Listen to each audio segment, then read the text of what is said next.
Все мы учились в школе и знаем, что в обычной школе учатся дети разных слоев населения, есть богаче, есть беднее. Так было и 20 лет назад.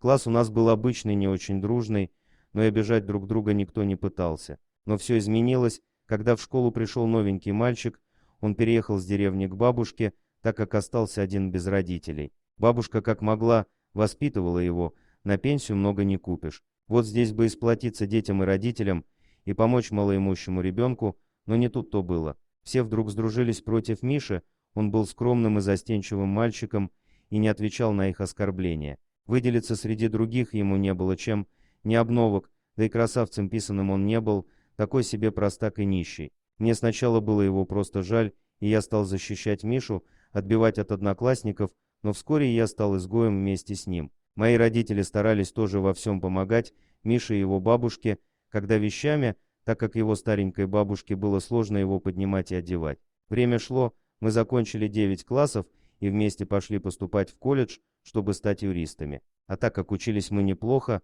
для нас это не составило труда. После колледжа сразу в университет, вместе его и закончили.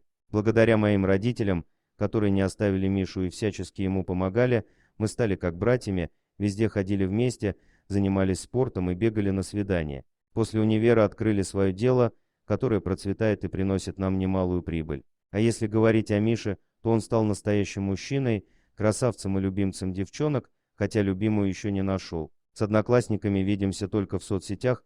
Привет, пока. А тут вдруг мне пишут, приходи на встречу выпускников, будут все наши. Мы с Мишей собрались и приехали, школьные годы прошли, интересно было посмотреть, что стало с нашими одноклассниками, кто кем стал, как изменились. Встретили нас тепло, мне привет, как дела, познакомь с другом. А когда узнали, что это тот самый изгой Миша, просто обалдели. Затихли, стало стыдно за свое поведение, но у самого большого забияки все-таки хватило смелости сказать: «Ну ты круто изменился, прости, друг». Разговоров было много, о том, о сём, но все старались побольше узнать о Мише, как он смог так измениться, стать лучше их не только морально, но и материально. А все благодаря моим родителям, которые правильно воспитали меня и не дали испортить жизнь человеку. Потому что он был не такой, как все, что он беден. Будьте и вы такими родителями, не губите чужих детей и своих детей воспитывайте уважать не за красоту и деньги, а за доброту и человечность,